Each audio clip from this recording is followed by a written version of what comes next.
Ah oui. Papa, maman, cher honorable, chère excellence, votre satisfaction est notre devoir. Voici la solution rapide pour toute activité des transactions immobilières en RDC. Pour l'Agence congolaise de prestations et services SARL, la solution rapide pour toute activité des transactions immobilières en République démocratique du Congo. Vente, achat, gestion, estimation, mise en location des biens meubles et immeubles, contactez-nous au +243 85 27 79 630. Vous avez une parcelle à vendre, un terrain, une villa, une l'Agence congolaise de prestations et services SARL, la solution rapide pour toute activité des transactions immobilières en République démocratique du Congo. Vente, achat, gestion, estimation, mise en location des biens meubles et immeubles, contactez-nous au +200. Oji mamacita, Oji mamacita, tu te de qui de moi de nous pour toi je t'ai redessus massa.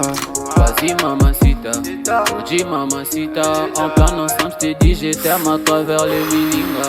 Oji mamacita, tu te de qui de moi de nous pour toi je t'ai redessus massa. Oji mamacita, en plein ensemble je t'ai dit j'étais à travers les Milinga. Quand je pense à toi je suis pas allé, je suis BG encore. Tu t'en fous de mes reproches et de mes erreurs qui sont moches. La bonne j'arrange mes souvenirs dans l'oreille, je deviens rage quand je suis dans le... Mbote libota na ngai mbote na biso.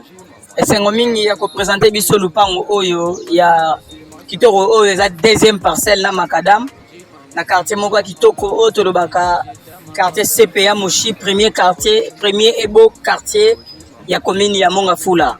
Lupango oyo tolakisa bino eza 15 mètres sur 15. Ndeka bozomona place totelemi awa eza 15 sur 15. Bomona batol oyo ne eza avenue.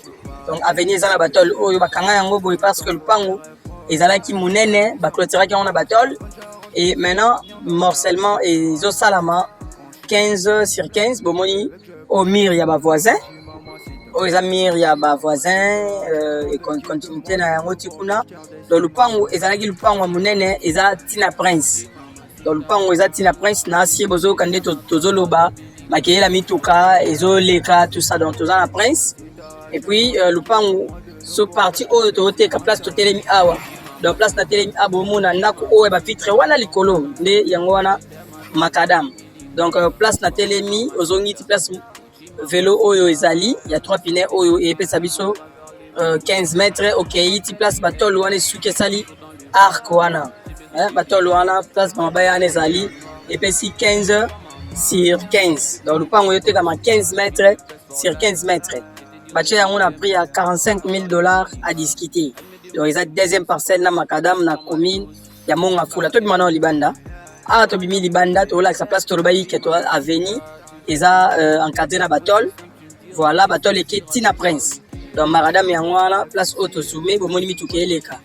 Mituka eleka yango wana Makadam. Donc le pango eza morcellement soki yo sombi rosa lokola deuxième parcelle na Makadam.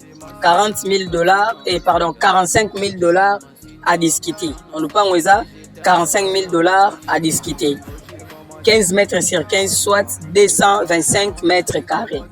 $45,000 à discuter. 15 mètres sur 15 soit 225 mètres carrés. Pour nous intéressé dans le positionnement parce que awa projet nyonso ekosimba. Merci beaucoup.